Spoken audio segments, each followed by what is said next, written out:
내가 누려왔던 모든 것들이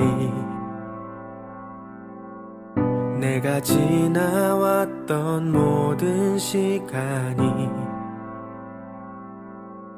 내가 걸어왔던 모든 순간이 네, 또 한 주 잘 지내셨습니까? 또 우리 함께 하나님을 예배하고 주일에 또 풍성한 교제를 나눔에 감사를 드립니다.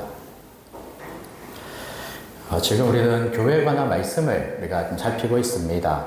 또 하나님께서 어떻게 우리 교회를 또 세워주셨는지, 또 교회를 어떻게 또 만드셨는지, 또 특별히 이 교회 안에 또 직분 주셔서 또 어떻게 교회를 온전하게 하시는지 그 내용들을 우리가 살피면서 함께 우리 교회를 더 알아가고 또 교회를 귀하게 여기고 또 바른 교회 생활을 하려고 또 마음을 먹고 힘쓰려고 합니다.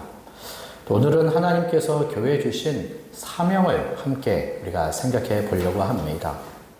세상에서도 어떤 사람들마다 특별한 자기의 일들을 가지고 있습니다. 또 어떤 특별한 일을 하기 위해서 나름 열심히 준비하며 그 모든 자격을 갖추려고 하지요. 그리고는 자신이 꿈꾸는 그 일, 기대하는 목적을 성취하기 위해서 그 사명에 자신을 내어 던지고 자신의 온 인생을 그것을 위해서 살아갑니다. 아주 귀하고 특별하지요. 그러면서도 하나님께서 세상에 주지 않으신, 또 세상의 어느 사람들에게 맡기거나 부탁하지 않은 하나님의 특별한 일을 교회에 주셨습니다. 그것을 우리가 사명이라고 말을 합니다. 오늘 말씀에 보면 이 말씀을 우리가 보통 전도의 말씀으로 알고 있고 한 걸음 더 나아가서 제자로 삼으라라고 하는 걸 가지고 교회를 세우라고 하신 말씀으로 알고 있습니다. 그러면서도 우리가 이따가 교회에 주신 사명인 전도를 우리가 생각하면서 이 말씀을 우리가 또 자세하게 보겠지만 이 말씀 중에서 마지막 끝에 지금 하고 있는 요 한 편을 가지고 하나님께서 우리에게 주신 사명을 우리가 지키고 또 행할 것을 우리 다 함께 마음에 다짐했으면 합니다. 예수님께서 이 땅에 오셔서 십자가의 죽음으로 하나님의 정한 뜻대로 모든 구속 사역을 다 마치셨습니다. 우리의 구원을 위하여 이제 예수님은 하실 그 일들이 아무것도 없어요. 마치 하나님의 6일 동안 세상을 창조하시고 더 이상 창조할 것이 없으므로 안식하셨던 것처럼 하나님이 뜻하시고 계획하신 모든 창조가 6일 동안 다 이루어졌죠.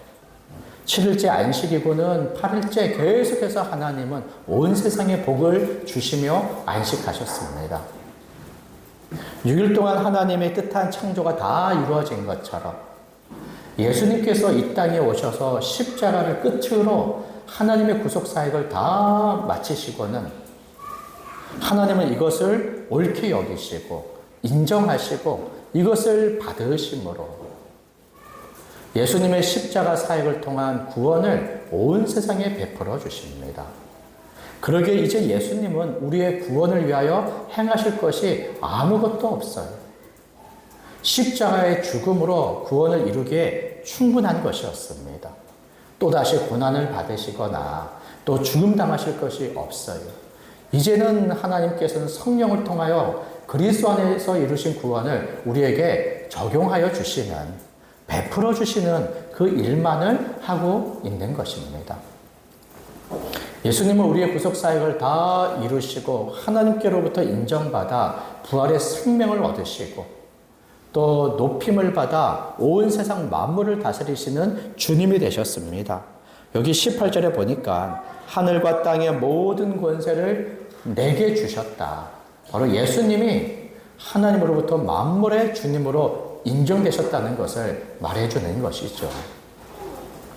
이제 만물의 주님이시며 또한 구원자이신 예수님께서는 가장 먼저 12 제자를 부르시고 그리고 그들을 사도로 삼아 그들 통하여 제자들, 교회를 세우기를 원하십니다. 이것을 위하여 세상의 모든 사람들에게 가서 복음을 전해라. 복음을 듣고 믿는 자들에게 세례를 주어 그들을 교회 회원으로 받아들이고, 그리고 그들에게 모든 것을 가르쳐라. 그리고 지키게 하라. 라고 말씀을 하셨습니다. 이렇게 12사도가 받은 명령과 그 사명을 오늘날 교회가 그대로 이어받아 이 교회도 세상에 가서 복음을 전하고 제자로 삼고 교회를 세우는 일을 지금도 모든 교회들이 감당하고 있는 것입니다. 교회로 더욱더 세우면서 교회가 지켜야 할 것이 있어요. 교회 회원으로 하나님의 부름을 받고 교회 안에서 하나님의 은혜를 누리며 살아가는 모든 성도들은 마땅히 지켜야 할 것이 있습니다. 그것을 우리가 사명이라고 말할 수 있습니다. 다시 한번 여기 20절에 보시면 내가 너희에게 분부한 모든 것을 가르쳐 지키게 하라. 모든 예수님을 믿어 순종하는 자들, 예수님의 제자들, 교회들은 마땅히 지켜 행할 것이 있습니다. 그저 예수님을 믿는다는 것으로, 제자가 됐다는 것으로, 또 교회 회원으로 속했다는 것으로 머물러 있으면 안 됩니다. 만족해서는 안 돼요. 하나님께서는 교회에게 주신 명령이 있고 사명이 있습니다. 주와 그리스도이신 예수님이 교회의 머리라고 했지요. 머리신 예수님은 자기의 몸에 대하여, 그의 제자들에 대하여, 우리들에 대하여 주시는 명령과 사명이 있습니다. 교회는 그것을 가르쳐야 되고 모든 성도들은 그것을 지켜야 되지요. 저와 우리 성도님들은 함께 여기에 한 마음과 한 뜻을 두고 함께 지켜야 할 것들이 있다는 것입니다. 그것을 우리가 사명이다라고 말할 수 있습니다. 물론 해야 할 것들이 참 많이 있을 것입니다. 사랑 안에 이것을 하고 저것을 하지 말할 것들이 많이 있을 거예요. 또 여러 가지 사역들로 하고 하지 말할 것들이 많이 있을 것입니다. 그러면서도 아주 대표적으로 우리가 가질 수 있는 것은 오늘 우리 기도에도 이야기했던 것처럼 하나님을 온전히 예배하는 것과 하나님의 말씀으로 자라가는 것과 또 하나님의 말씀, 이 복음을 세상의 모든 사람들에게 전하는, 이 복음 전도하는 이것을 우리는 가장 우선적인 사명으로, 가장 대표적인 사명으로 삼아야 됩니다. 그 어떤 일보다 여기에 우리의 마음과 온 정신을 또 온 힘을 또 기울여야 되는 것이죠. 이전에도 우리가 이 말씀을 보지 않았습니까? 하나님을 예배하고 말씀의 양육을 받고 그리고 복음을 전하는 예배와 양육과 전도의 사명, 그것을 우리가 생각했고 지금까지 그 일을 따라 우리가 해오고 있습니다. 매주 한 주 한 주 빠지지 않고 이것을 우리가 열심히 지금까지 해왔어요. 그러면서 다시금 이것을 우리의 마음에 담아둬야 됩니다.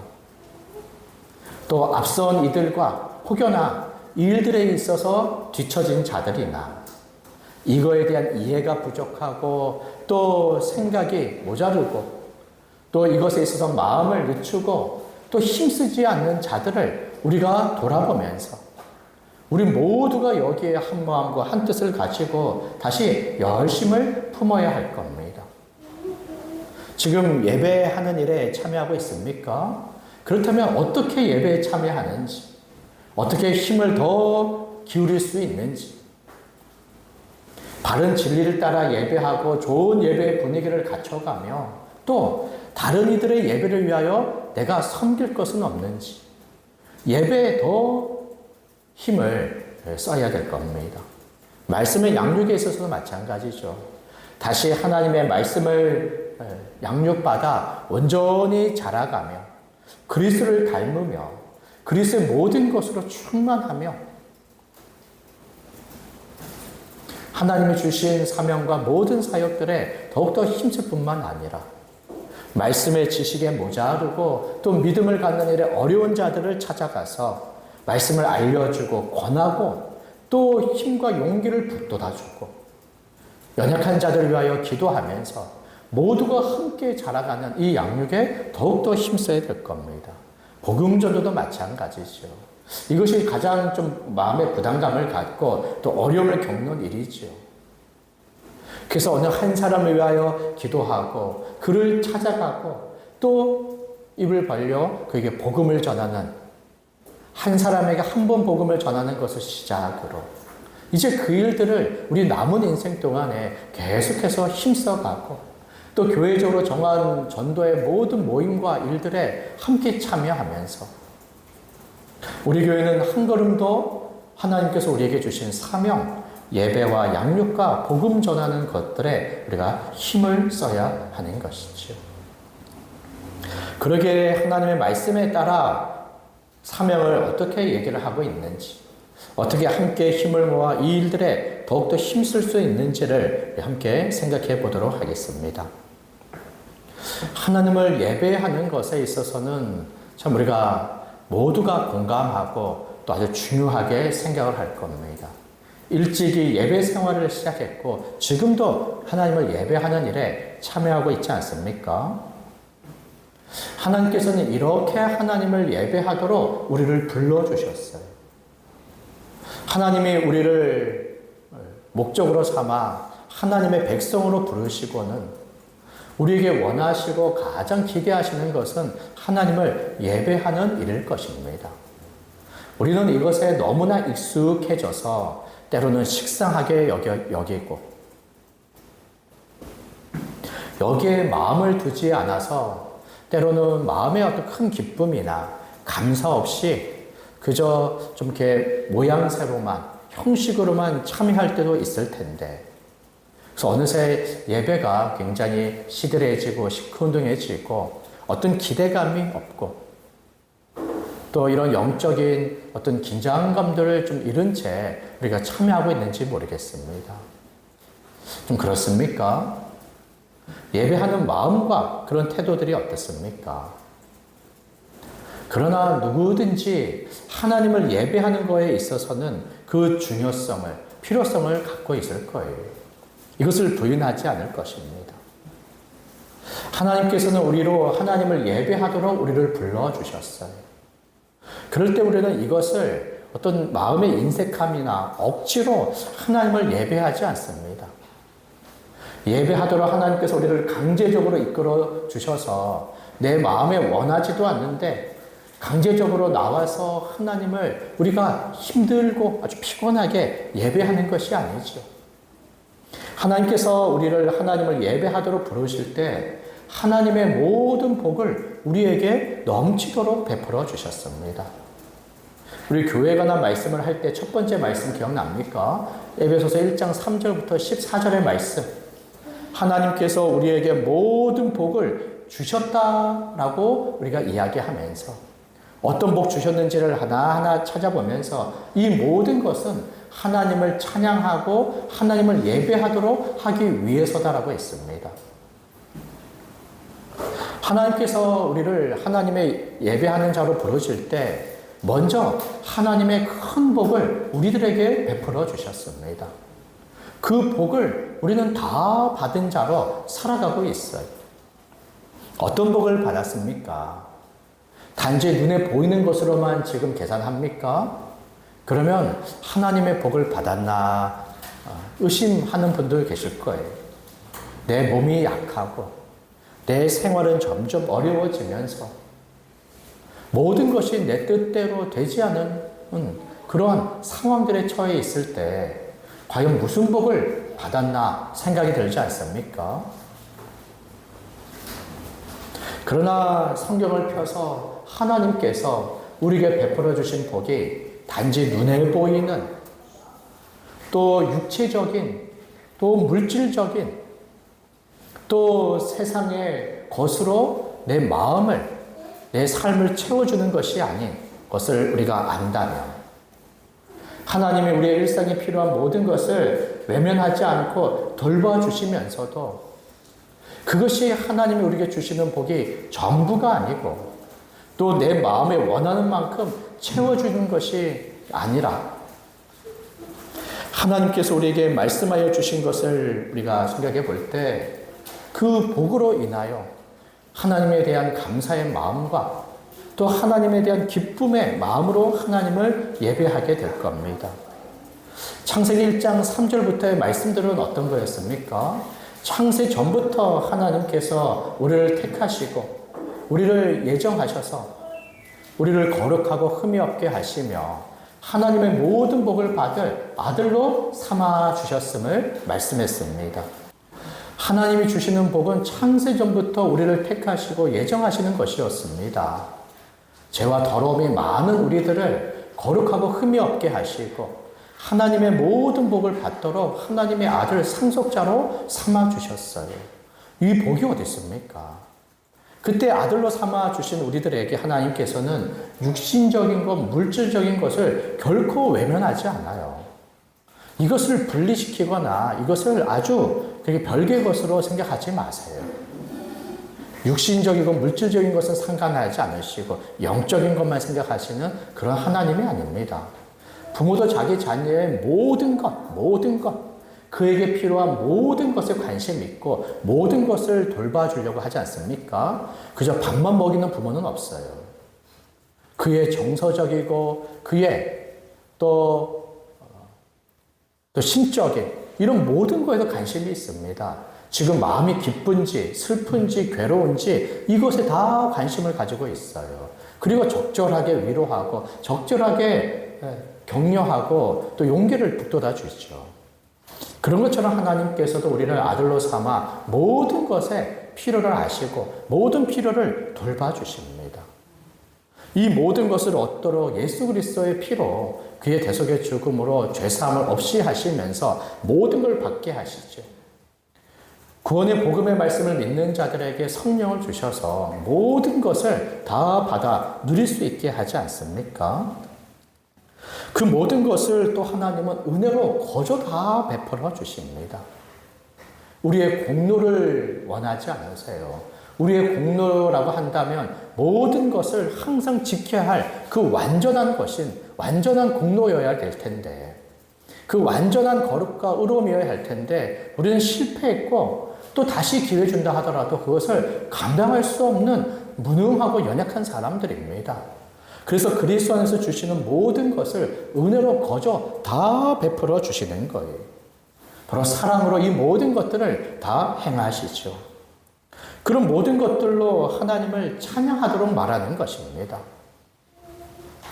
그러니 구원을 받고 모든 복을 받아 살아가는 우리들은 이미 넘치는 이 구원과 복으로 인하여 마음에서부터 하나님을 감사하고 기뻐하고 즐거워하며 찬양하며 예배하는 자로 살아간다라는 것이죠.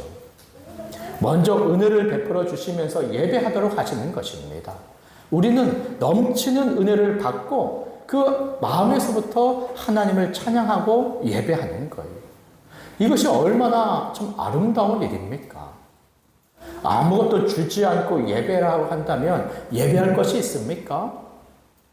죄로 인하여 진노의 대상이고 진노밖에 받을 것이 없는 자들이 무엇에 감사하며 기쁨으로 하나님을 예배합니까? 하나님은 먼저 모든 구원의 은혜와 복을 베풀어 주시고 그리고 예배하도록 하는 거예요. 조금 무엇인가 주시고는 넘치는 예배를 원하는 것도 아닙니다. 성경 한 장을 펴더라도 그 속에서 하나님이 우리에게 주신 복을 생각해 볼 때 얼마나 큰지 모릅니다. 아주 너무나 크고 또 그 넘치는 복을 베풀어 주시고 예배하라는 거예요. 그럼에도 예배하는 것은 이거는 너무나 이상한 일입니다. 무엇인가 논리, 앞뒤가 맞지 않는 거예요. 하나님이 우리로 하여금 예배하도록 하나님의 복을 안 주셨거나 아니면 보잘것없는 것을 주셨거나 너무나 적은 것으로 주셨다면 예배할 수 없겠죠.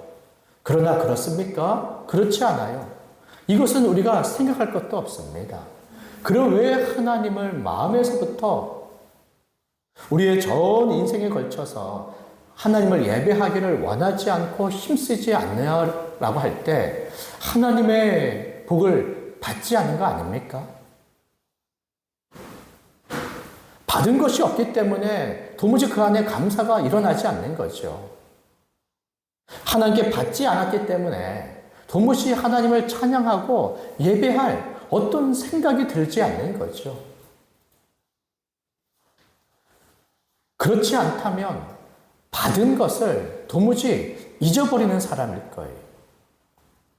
아니면 이 모든 것을 받은 이후에도 감사와 예배를 드리기 못할, 이건 제가 생각해보지 않아가지고 말도 잘 안 나오는데요.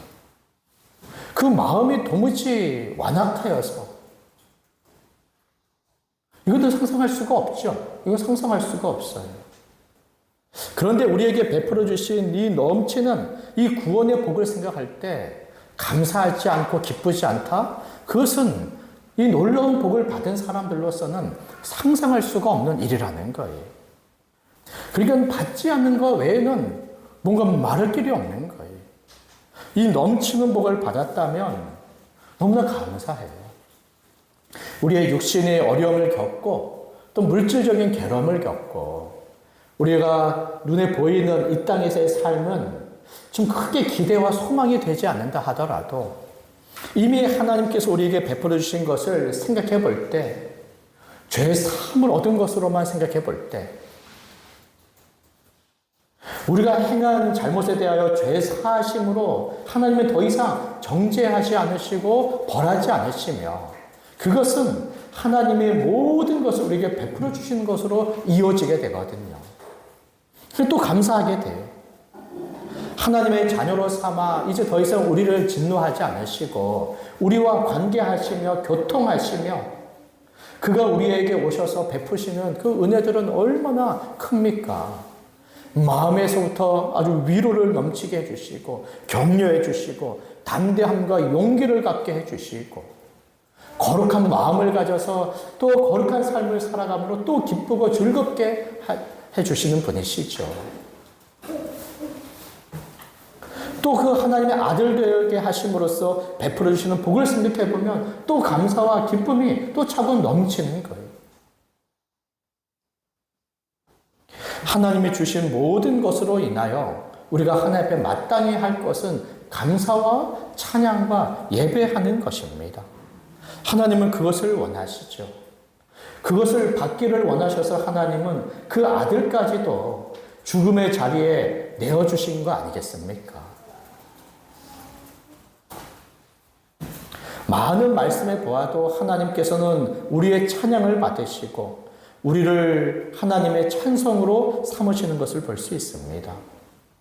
이사야 43장에서는 내 이름으로 불려지는 모든 자 곧 내가 내 영광을 위하여 찬송한 자를 오게 하라. 아예 처음 우리를 지으실 때부터 하나님의 영광을 위하여 우리를 지으셨다라는 것입니다. 하나님의 영광을 찬양하고 예배하는 자로 이 백성은 내가 나를 위하여 지었나니 나를 찬송하게 하려 함이다 라고 더욱더 분명하게 말하지요. 베드로전서 2장에서는 너희는 택하신 족속 왕같은 제사장들이라 하나님의 소유가 된 백성이라 너희를 어두운 데서 불러내어 그의 기이한 빛에 들어가게 하신 이의 아름다운 덕을 선포하게 하려 함이라. 하나님의 우리에게 베풀어 주신 모든 은혜와 역사 인하여 그것을 말하도록 찬양하도록 예배하도록 우리를 불러주셨다는 것입니다.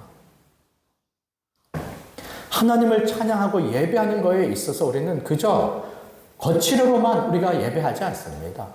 이런 예배하는 자리에 와서 하나님을 예배하는 그런 시간에 참여하는 것으로 우리는 만족하지 않습니다. 아예 마음에서부터 기쁜 마음을 가지고 마음에서부터 즐거워하는 마음을 가지고 하나님을 찬양하는 사람들이죠. 시편 100편의 말씀에 보면 기쁨으로 여호와를 섬기며 노래하면서 그의 앞에 나갈지어다 기쁨으로 하나님을 섬기며 우리는 마음에 이 기쁨 이것을 가지고 하나님을 찬양하고 예배하는 사람들이에요. 그저 몸으로만 겉으로만 무엇인가 하는 사람들이 아닙니다. 그래서 어떤 사람들의 행동을 보면서 우리는 그 마음을 살피죠. 마음에 있느냐? 마음에 원하냐? 마음에서부터 감사와 기쁨과 즐거움이 있느냐? 왜냐하면 그렇지 않으면 행동할 수가 없어요. 그 행동을 지속할 수가 없습니다. 그 행동을 힘써서 할 수가 없어요. 우리가 하나님을 예배하는 것은 우리의 마음에서부터 처음 시작되는 일이죠. 이것을 우리가 외면하지 않습니다. 또 우리의 생각 안에서도 하나님을 찬양하고 예배하는 것으로 가득 차 있어요.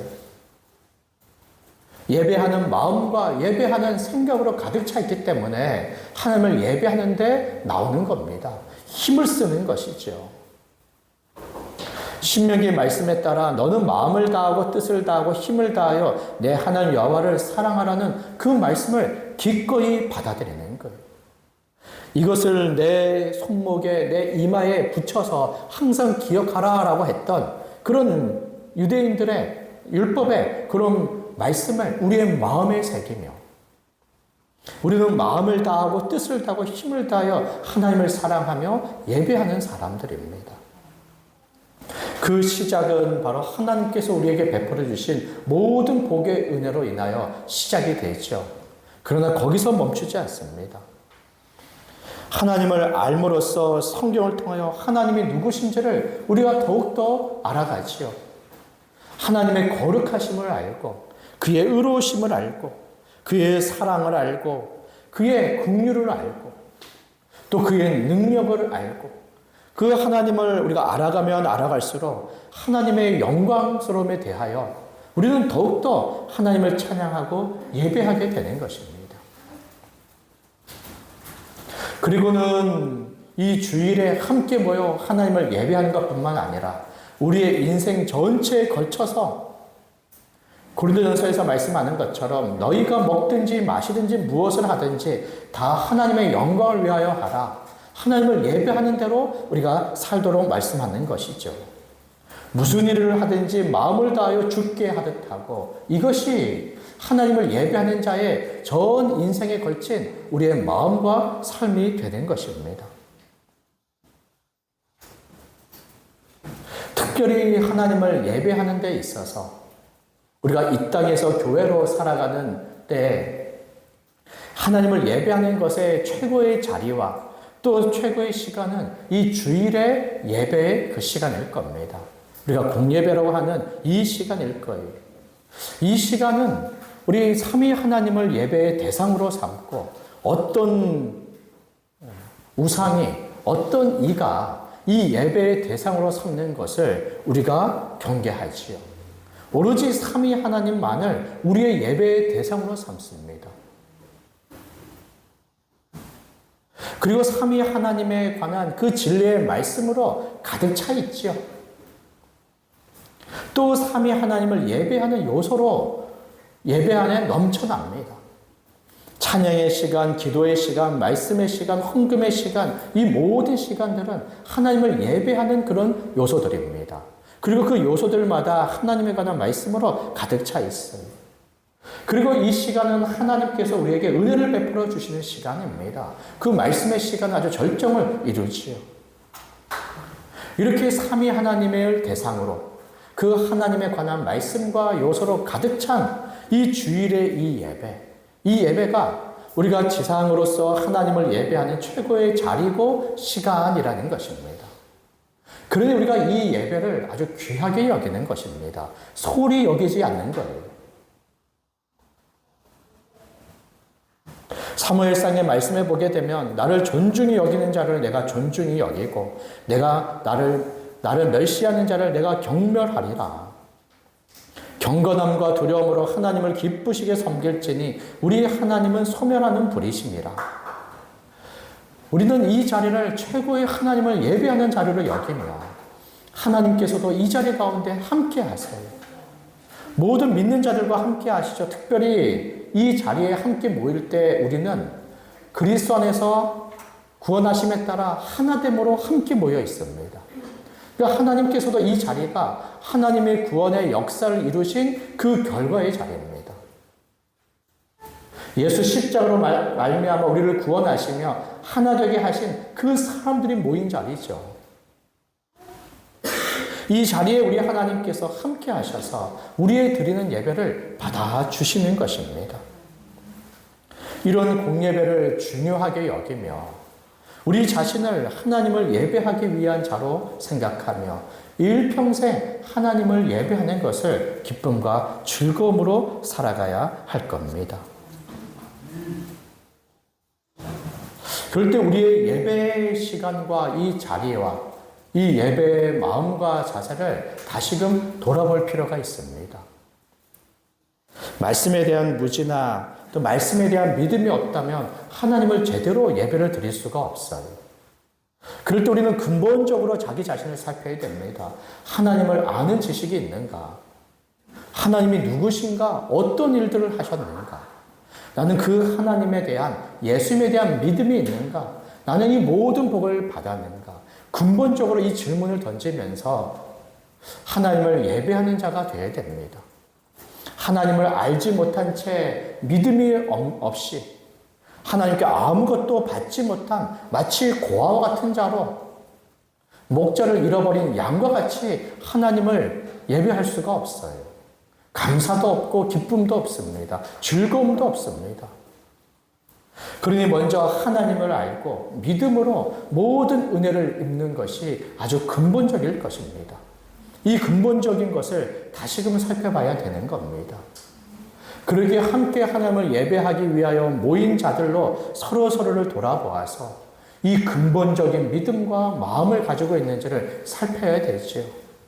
아직 그렇지 않은 자가 있다면 그의 예배의 마음과 자세와 태도를 참고 기다려줘야 됩니다.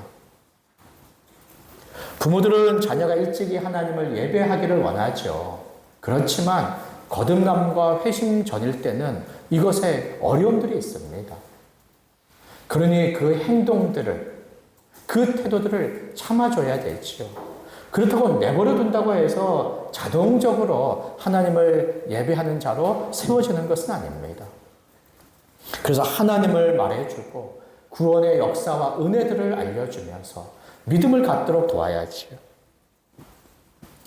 그리고 어느 때 이 진리에 눈을 뜨고 회심하여 믿음을 갖게 될 때는 그 스스로가 자원하여 기쁨을 가지고 하나님을 예배하는 자가 될 것입니다. 그 날들을 기대하면서 우리가 참는 것이지요. 교회 안에 새롭게 들어오는 어떤 이들에 있어서도 우리는 참으며 그가 하나님을 예배하는 자가 되도록 그의 믿음을 우리가 돕고 하나님의 은혜를 입도록 우리가 도와야 할 것입니다. 이런 것들이 우리의 근본적인 것이죠. 그리고 이미 믿음을 가지고 구원의 은혜를 입은 자들은 내 마음에 지금 하나님을 기뻐하고 즐거워하고 있는가? 하나님을 예배하기를 원하는가? 이것이 교회 생활의 가장 우선적이며 내 인생의 가장 첫 번째 일인가? 다시 그 마음을 살피면서 지켜야 됩니다. 예배를 놓친 채 다른 것들을 할 때 다른 것들에 대한 기쁨이 점점 사라지게 될 겁니다. 예배의 기쁨을 먼저 가져야 돼요. 예배의 즐거움을 먼저 가져야 됩니다. 힘써서 예배를 할 뿐만 아니라 예배를 통한 하나님의 은혜를 충분히 받아야 됩니다. 그래야 힘을 얻어 다른 모든 봉사와 섬김의 일과 사역들에도 힘있게 참여할 수가 있습니다. 이것을 위하여 우리의 예배의 분위기를 함께 만들어 가야 돼요. 예배 시작 전에 하나님을 예배하려는 그런 마음을 준비하면서 전체 좋은 예배의 분위기를 우리가 갖춰가야 됩니다. 어수선함과 무질서 속에 우리가 중요한 일들을 우리가 처리하지 않죠. 중요한 일일수록 먼저 준비하고 계획하고 그것에 있어서 내 몸가짐을 또 컨디션을 제대로 하면서 우리가 어떤 중요한 일들을 감당하는 것처럼 예배를 위한 우리 모두의 준비가 참으로 필요한 거예요. 근본적인 마음의 준비가 필요하고 모든 예배의 좋은 환경과 분위기들을 갖춰가야 됩니다. 그리고 예배가 시작되면 모두가 전심전력하여 여기서 우리가 몸을 움직이는 것은 아니지만 마음에서부터 전심전력하여 하나님을 예배하기를 아주 힘을 써야 돼요. 집중을 해야 되지요. 아까 말씀대로 하나님께서는 자기를 존중히 여기는 자를 존중히 여기시고 헤아리는 자를 헤아리시며 또 하나님을 사랑하는 자들을 사랑하심을 바로 말씀해 주고 있는 것입니다. 이렇게 좋은 분위기와 환경들을 갖춰가야 되는 것입니다. 그리고는 예배에 어려움을 겪는 모든 일들을 돌보고 살펴야 하는 것이죠. 이것들이 점점 우리들에게 이제 많이 필요한 것 같습니다.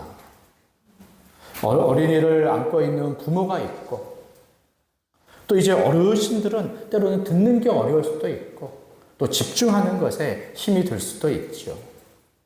몸이 자유롭지 못한 어떤 질병과 장애를 가지고 있는 분들이 우리 교회에 오실 수도 있습니다. 그러기에 우리는 모두를 우리가 살피는 것이 참으로 필요해요. 이런 사람들이 아주 성숙한 사람일 겁니다. 그리고 자신의 예배를 돌아볼 뿐만 아니라 다른 사람들의 예배를 돌아보면서 함께 절정의 예배를 드릴 수 있도록 이 예배를 우리가 고민하며 하나님 앞에 온전한 예배를 우리가 드려야 됩니다. 이 예배에 우리 모두가 다시금 마음을 모으고 아주 전념을 우리가 합시다. 이것을 위하여 교회가 정한 어떤 규칙이나 어떤 그런 안내들을 힘써 따르고 또 그것을 지키며 우리의 예배를 더욱더 좋게 하기를 바랍니다. 그리고 또 주께서 교회 안에 주신 사명, 마땅히 모든 이들이 지켜야 할 것으로 양육에 말씀해 주고 있습니다. 우리가 지난번에 읽었던 우리 에베소서 4장 11절부터 14절의 말씀을 우리 잠깐 한번 살펴보도록 하겠습니다. 에베소서 4장 11절부터 13절의 말씀입니다. 11절부터 13절의 말씀을 보게 되면 하나님께서 교회 안에 말씀 전하는 자들을 세우시고 그를 통하여 성도들을 온전하게 하신다라고 말씀해 주죠. 12절 한번 보세요. 말씀의 사역자들을 통하여 성도를 온전하게 하며 또 13절에 보니까 다 하나님의 아들을 믿는 것과 아는 일에 하나가 되어 온전한 사람을 이루어 하나님께서는 거듭나게 하시고 하나님의 자녀로 부르신 자들을 온전하게 자라가기를 원하십니다. 이것을 우리가 양육이라고 말할 수 있습니다. 온전하게 자라간다. 부모도 자기 자녀를 낳고는 온전하게 자라기를 원하죠. 때마다 자라나서 그때마다 합한 말을 하고 합한 행동을 하기를 원합니다. 또 교사들도 초등학교 1학년, 중학교 1학년, 고등학교 1학년 신입생들이 오면 1학년부터 학년이 자라가면서 또 그때마다 배움들에게 성장하기를 또 어느 교사들은 다 기대하지요. 그런 것처럼 하나님께서도 그리스도의 생명으로 우리를 거듭나게 하시며 우리로 온전히 자라가기를 원하십니다. 그때 자라는 거에 있어서의 그런 목표는 어디겠습니까? 자라나는 것의 그 끝 지점은 어디겠어요? 그 지점은 바로 예수 그리스도가 목표요. 예수 그리스도가 그 끝 지점이 되는 것이죠. 13절의 말씀을 한번 보세요. 온전한 사람을 이루어 그리스도의 장성한 분량이 충만한 데까지 이르리니. 우리는 세상의 어떤 위인이나 현재 세상에 가장 잘 나가는 어떤 사람들을 우리의 모델이나 본으로 우리가 삼을 수 없습니다. 우리의 모델이요, 우리의 본은 예수 그리스도이지요. 물론 세상 사람들의 어떤 위인들의 어떤 특별한 사람들의 어떤 면모를 우리가 담는 것 얼마든지 가능하죠. 그렇다고 해서 그 사람이 우리의 일평생의 영원한 모델이거나 영원한 본이거나 목표가 될 수 없습니다. 그도 한낱 사람으로서 하나님 앞에 온전치 못한 사람이에요.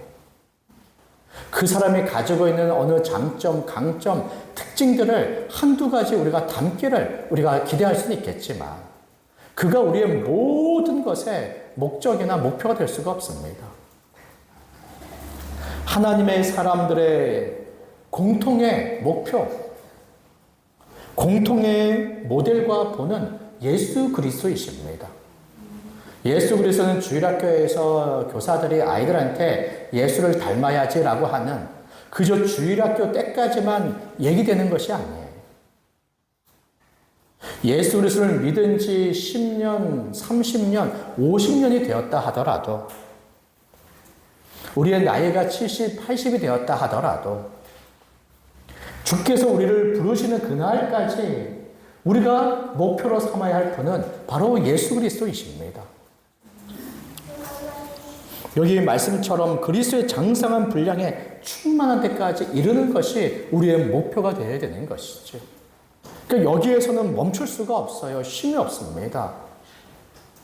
그럴 때 예수 그리스도를 우리의 목표로 두고 우리가 그에게까지 이른다라고 하는 것의 첫 번째는 바로 예수님을 닮는 것인데 그분이 하나님의 모든 뜻에 순종하심으로 이 땅에서 사신 그분의 말과 생각과 그의 행한 모든 것을 담는 겁니다. 하나님의 뜻에 순종하신 예수님과 같이 말하고 예수님같이 생각하고 어떤 것을 결정하고 예수님같이 행하는 것이 바로 양육의 목적이고 목표라고 말할 수 있습니다. 그러니 예수님까지 자라나는 데 있어서 우리가 결코 멈추거나 쉴 수가 없는 것이죠. 예수님은 어떤 말씀을 하셨습니까? 그는 사람들에게 찾아가 위로의 말을 했어요. 그는 사람들을 찾아가서 은혜를 끼치는 말들을 했습니다. 두려워 떠는 사람을 두고 안심하라 라고 말씀하셨어요. 또 예수님을 부인한 베드로를 찾아가서는 다시금 내 양을 먹이라 라고 말씀하시면서 용기와 힘을 북돋아 줬습니다. 예수님의 말씀에서 사람을 미워하거나 저주하거나 사람을 차별하는 말씀을 우리가 들어본 적이 없습니다. 물론 이런 말씀도 하셨어요. 독사의 자식들아. 회칠한 무덤과 같은 이런 말씀을 어마어마한 말씀하셨는데 그것은 죄인으로서 회개치 않고 완악하여 여전히 하나님을 대적하며 또 사람들을 함부로 하는 이들에 대하여 이렇게 저주하셨던 것이지 자신의 제자와 또 자신을 따르는 사람들에 대해서는 예수님께서는 한없는 사랑으로 말씀을 하셨습니다. 모든 사람들에 대하여 긍휼히 여기셨어요. 어려움을 겪는 사람들을 외면하지 않으셨고 굶주린 사람들에게 먹을 것으로 먹이시고 또 어느 필요가 있는 사람들을 도와주셨습니다.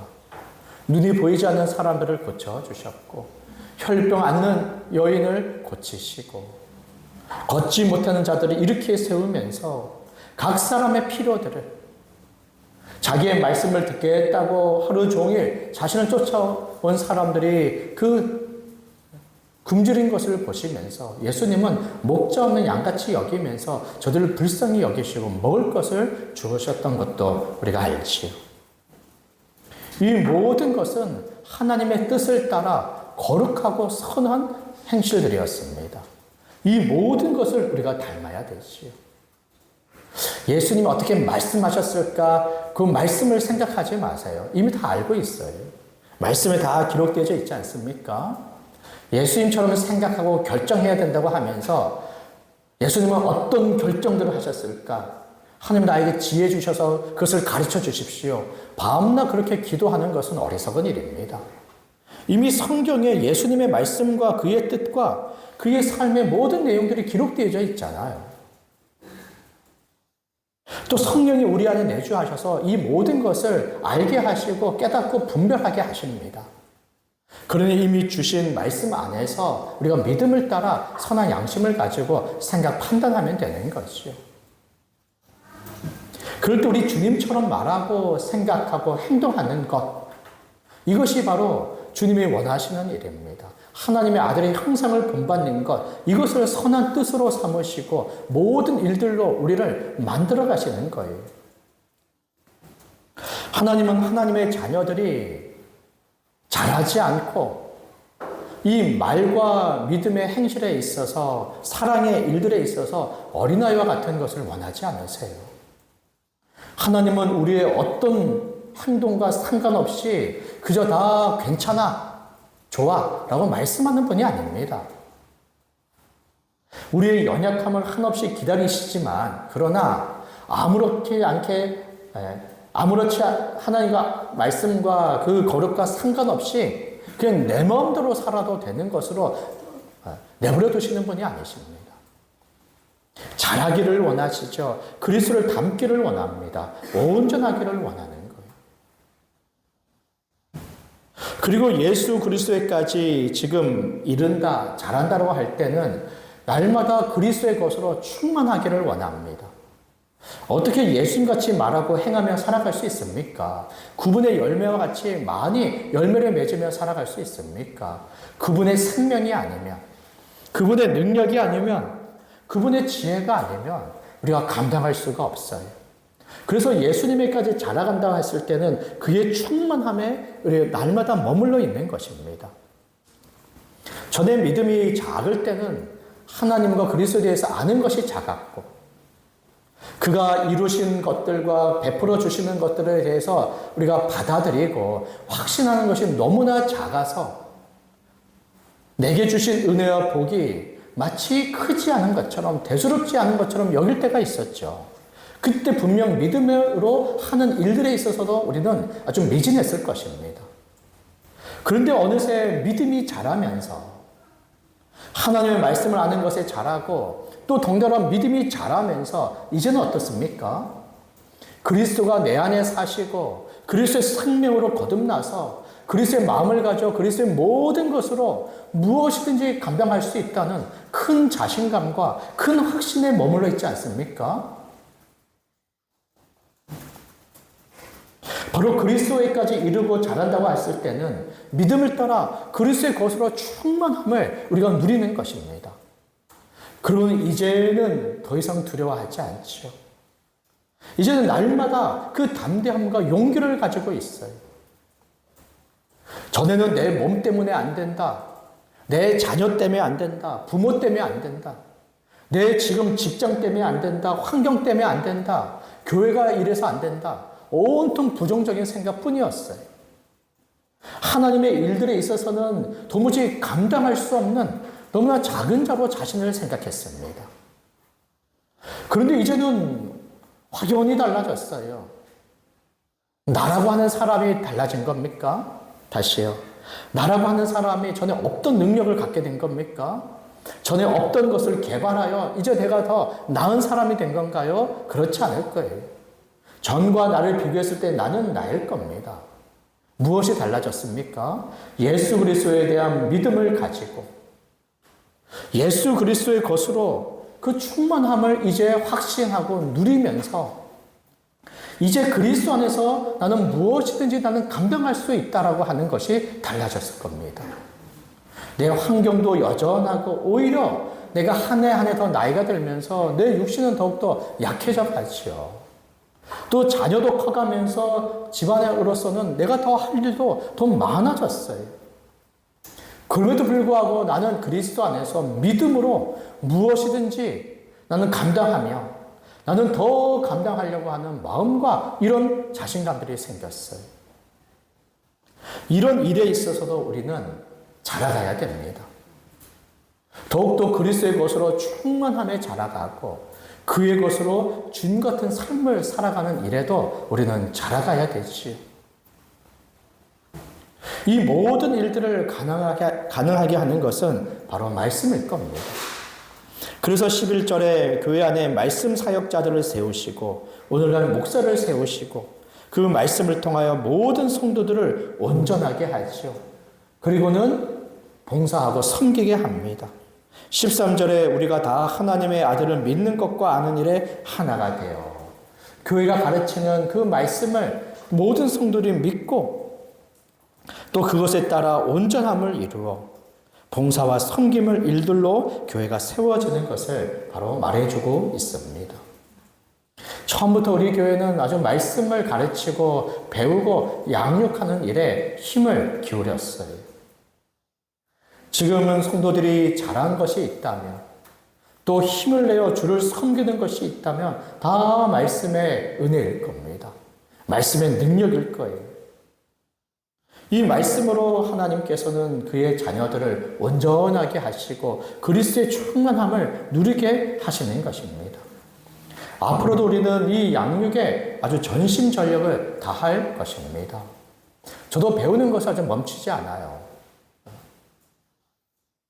성경을 연구하고 연구한 것을 하나님의 말씀으로 잘 전하기 위하여 애를 쓰고, 하나님을 위하여 또 모든 성도를 위하여 말씀을 가르치려고 애를 씁니다. 지금도 서인 아카데미에서 2과목 수업을 들어요. 화요일, 수요일. 그래서 서인 아카데미에서 신학을 배우고 성경 연구와 설교를 배우고, 또 매달마다 있는 목회자 학교의 수업을 들으면서, 또 월요일 목회자들과 말씀을 연구하면서 하나님이 주신 직분과 이 사역에 따라 하나님의 옳은 말씀, 또 복음의 말씀들을 잘 가르치려고 애를 쓰죠. 여기에 덩달아 우리 모든 성도님들도 늘 마음으로 같이 해야 됩니다. 애써서 모든 말씀의 자리에 참여해야 돼요. 끝까지 말씀을 배우며 믿음을 지킬 뿐만 아니라 그리스도께 자라가는 것을 멈춰서는 안 됩니다. 그래야 그리스도 안의 충만함을 어느 때든지 우리가 누리면서 날마다 그 은혜 안에 머무르면서 힘있게 주의 일들을 감당할 수가 있지요. 이것들을 어린아이 때부터 조금 더 일찍 이것들을 타기를 바랍니다. 그래서 지금 우리 어린아이들도 말씀을 더욱더 가르치려고 또 애를 쓰고 있는 거 아닙니까? 다시 한번 이 양육을 정비해서 교사들을 세우고 또 주니어들을 또 가르칠 만한 분들을 세워서 이것을 함께 좀 해나가려고 하는 것입니다. 주일의 오후 시간도 다시금 정비를 해서 말씀을 나눈 것뿐만 아니라 어린아이들과 주니어들이 말씀을 배우고 전체적으로 한 말씀을 더 배우는 것들을 지금 준비하고, 아침 기도의 시간에 그 설교의 말씀도 좋은 양육의 시간이다라는 생각들이 참 많이 듭니다. 조금 더 애를 쓰려고 하고 또 성도님들이 참여하도록 또 권하려고 합니다. 이런 말씀으로 우리는 함께 자라가야 돼요. 함께 자라갈 때 하나님의 일들을 힘있게 감당하고 많이 또 지속적으로 감당할 수 있죠. 그러나 함께 자라가지 않으면 다 틈이 생기는 거예요. 함께 자라가지 않으면 어느새 말들이 서로 통하지 않을 거예요. 같은 마음과 뜻을 가져야 말들이 통하는데, 계획이 함께 세우는데 함께 자라가지 않으면 말들이 달라요. 도무지 무슨 말을 하는지. 함께 자라가지 않으면 계획을 함께 세울 수가 없습니다. 어떤 이들은 더욱더 주를 위하여 살자고 계획을 하는데, 어떤 이들은 자꾸만 내 생각을 하는 거죠. 세상에서 잘 살 생각들을 합니다. 그러니까 함께 계획을 도모할 수가 없어요. 그런데 어떻게 하나님의 일들과 사명에 함께 힘을 쏟을 수 있습니까? 교회는 다양한 사람들이 모이기 때문에 분명 그 한계와 어려움들이 있습니다. 그럼에도 불구하고 하나님이 부르신 사람들이며 이 안에서 같은 복음의 말씀을 듣고 믿음을 가진 사람들이고 한 성령으로 거듭나서 한 마음을 가진 사람들이기 때문에 공통적인 이 분목, 이것을 강화할 필요가 있습니다. 각 사람마다 믿음의 차이들이 분명하게 있을 거예요. 그러나 믿음의 큰 사람은 믿음의 연약한 사람들을 참아주고 그들을 용납하고, 믿음이 작은 자들은 믿음이 있는 사람들, 또 그 가르침을 따라서 그 함께 발맞춰 가려고 조금 더 애를 쓰면서 모두가 주의 사명에 한 마음과 한 뜻을 가지고 이 일들을 위하여 함께 자라나가야 되는 것이죠. 여기에 저는 늘 마음의 준비를 가지고 있습니다. 이것을 힘쓰기를 애를 쓰고 있습니다. 그럴 때 우리 모든 성도님도 여기에 마음을 두고 함께 애를 써주기 바랍니다. 우리들도 좀 이렇게 연단을 받지만 아이들도 다 연단 받는 거 아닙니까, 지금? 예, 예배를 견디고 또 말씀의 시간들을 견디고 또 교회 오고 가는 모든 시간들을 견디면서 하나님의 은혜 속에 함께 우리가 자라가기를 좀 기대하지요. 우리는 점점 자라갈 겁니다. 점점 온전해질 거예요. 또 모든 성도들이 함께 자라가며 온전하며 더 큰 충만으로 우리가 가득 넘칠 것입니다. 그리고는 더 주를 위하여 살아가면서 또 우리를 유익하게 하고 또 가정을 유익하게 하고 또 이웃들을 유익하게 함으로 우리가 하나님을 위한 삶을 힘써 살아갈 줄 믿습니다. 그래도 우리 마지막 사명을 보면 우리 마태복음 28장의 말씀으로 우리 마지막 복음 전도의 사명을 우리가 생각하면 좋을 것 같습니다. 제자를 삼아라, 교회를 세우라 라고 하면서 세상의 모든 사람들에게 가라 라고 말씀하시죠. 오늘날 이 말씀이 더욱더 교회 안에 중요한 것 같습니다. 오늘날 교회는 너무나 수동적으로 사람들을 오기를 기다리고 있는 것 같아요. 그리고는 저 문을 하염없이 바라보는 거죠. 새로운 사람이 안 오나 기다리고 있는 것 같습니다.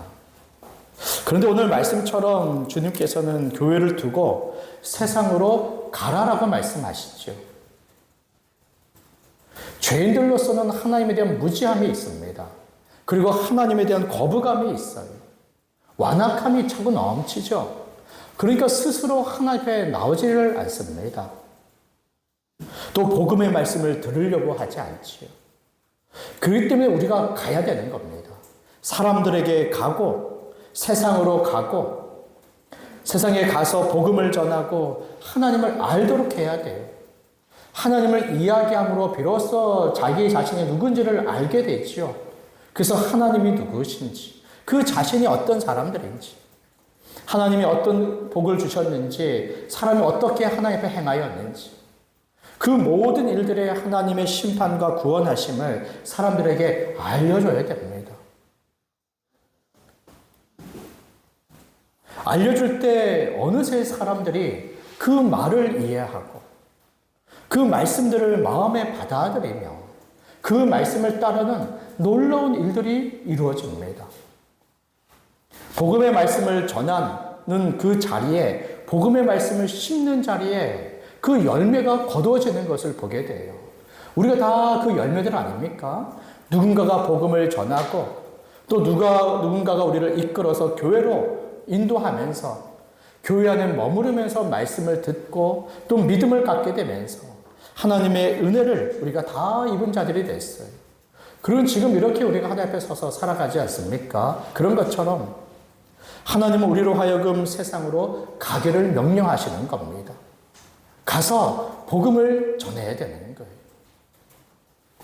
어린아이들을 붙잡고 또 젊은 사람들을 붙잡고 또 어르신들을 붙잡고 말해야 되는 거예요. 그 일들을 하지 않으면 한 사람도 얻을 사람이 없을 겁니다. 하나님의 나라로 한 사람도 우리는 부르지 못할 거예요. 한 사람도 인도하지 못할 겁니다. 오늘날의 교회와 오늘날의 성도는 이 복음 전하는 것에 있어서 너무나 수동적이지. 그저 하염없이 교회로 사람들이 오기만을 기다리는 겁니다. 그러나 이제는 우리가 가야 되는 거예요. 복음을 들고 세상으로 가야 됩니다. 복음을 가지고 세상으로 가는 사람들에 대해서 성경은 이렇게 말씀해 주고 있습니다. 아름답도다 좋은 소식을 전하는 자들의 발이요. 하나님은 이것을 아름답게 여기시죠. 이것을 옳게 여기면서 하나님은 기뻐 받으십니다.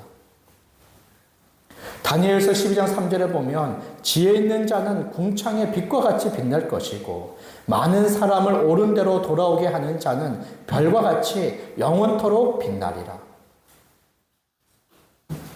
하나님은 복음을 전하며 옳은 대로 인도하는 사람들을 외면하지 않으세요. 그 모든 자리에 함께 하시며 그를 별과 같이 영원토록 빛나게 하시죠. 하나님은 지금 우리로 하여금 세상에 가기를 원합니다. 복음을 가지고 세상에 가서 전하기를 원하시죠. 하나님은 전도의 하나님, 선교의 하나님이십니다. 지금도 세상을 구원하시며 구원의 말씀을 전하시는 분이세요. 이것을 위하여 예수 그리스도를 보내셨고 또 예수님도 구원의 복음을 전하셨고 또 성령께서도 오셔서 우리로 하여금 권능으로 세상에 복음을 전하게 하시죠. 삼위 하나님은 지금도 전도의 하나님, 선교의 하나님이십니다. 그리고 우리에게 복음을 주시고 복음 전도의 사명을 주시며 이것을 능히 감당할 수 있도록 권능을, 능력을 우리에게 베풀어 주시죠. 세상의 사람들은 복음이 필요하며 복음이 없어 죄로 인한 영원한 진노 가운데 머무르며 그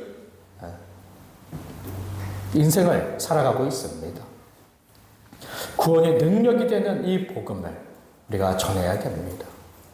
그렇지만 우리가 복음을 전하는 그 일을 교회 성장의 수단으로 삼지는 않습니다. 이것을 아주 주의하고 경계해야 돼요. 교회 성장이라고 하는 것을 우리가 교회에 많은 사람들이 오는 것으로 생각을 한다면 우리가 한 20명이니까 올해 우리 한 50명 합시다. 또 내년에 우리 한 100명으로 만듭시다. 이렇게 단지 사람들이 교회에 많이 오는, 그래서 그것을 성장이고 부흥이라고 하는 것으로 생각을 한다면 교회 성장과 부흥의 도구로 전도를 하면 안 됩니다. 그러면 복음을 가감하게 되어져 있어요. 우리 교회가 가지고 있는 좋은 말씀의 유산과 전통을 가감하게 되어져 있습니다. 그것이 바로 복음을 변질시키고 교회를 변질시키는 지름길입니다. 우리가 복음을 가지고 세상에 가서 사람들에게 전하는 것은 언제든지 옳은 일이지만 그 복음을 전하는 것을 통해서 사람들이 교회에 오는 것은 하나님의 주권에 맡겨야 할 일이에요. 물론 교회에 한 번 올 수 있도록 교회 와서 한번 예배하고 교제하고 말씀 듣고 하는 것이 얼마나 그의 믿음에 큰 영향을 미치는지 몰라요. 그렇지만 그저 사람들을 많이 오게 하기 위한 수단으로 복음을 전하면 안 되죠. 그런 복음을 가감하게 되어 있어요. 사람들이 싫어하는 것을 말하지 않고 사람들이 좋아하는 말들을 복음에 더 첨가하기를 시작합니다. 또 사람들이 올 때 우리의 유산과 전통을 가감시키죠.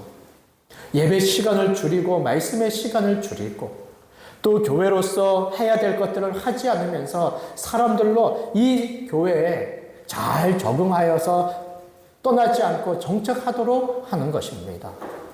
그렇게 하면은 우리가 함께 망하는 길이에요. 복음을 전해야 되지요. 그리고는 하나님의 거듭나게 하심과 회심의 역사 가운데 저들이 이 교회에 들어와서 적응을 해야 되지요. 그렇기 때문에 우리는 복음의 한 자락도 가감해서는 안 됩니다. 교회의 유산과 전통을 우리가 하나님과 상관없이 지나치게 새로운 사람들에게 맞출 것이 없어요. 그들을 걱정하지 마세요. 이 예배는 우리들을 위한 예배입니다. 교회 양육과 교제는 다 우리들을 위한 양육과 교제예요. 이것을 좋게 하고 더욱더 좋게 만들어야 됩니다. 더 많은 시간을 들이고 애를 써야 되지요. 그럴 때 교회의 새로운 사람들로 이 모든 것에 당장 맞추라고 할 수는 없어요. 저들에게 말씀을 가르치면서 믿음 갖도록 도우면서 믿음 가운데 하도록 우리가 참고 해야 되지요. 이 복음 전하는 것을 교회 성장의 수단으로 우리가 삼을 것은 아니지만 그러나 주님이 말씀하신 대로 이 복음 전하는 일들에 우리가 힘을 써야 됩니다. 이제는 함께 시간을 내고 어떻게 복음을 전할지를 도모하면서 여러 방편과 또 방도를 생각하면서 복음 전하는 이 사명을 힘써 감당을 해야 됩니다. 말씀을 맺도록 하겠습니다. 주님께서 교회를 세우며 사도에게 말씀하신 대로 지금까지 주님이 가르쳐 주신 모든 것을 지켜 행하도록 하십니다. 그 우선적인 것은 하나님을 예배하는 것과 또 말씀으로 양육받아 자라는 것과 복음을 전하는 일입니다. 이 모든 일들에 우리가 한 마음과 한 뜻을 가지고 힘써서 감당하기를 원합니다. 이것은 우리의 마음에서부터 너무나 기쁜 일입니다. 하나님이 기뻐하시는 일이고 우리 모두를 유익하게 하며 또 나아가서는 세상을 유익하게 하고 온전하게 하는 그 길로서 우리가 이 사명을 다시금 우리의 마음에 품고 전심전력하기를 바랍니다. 기도하겠습니다.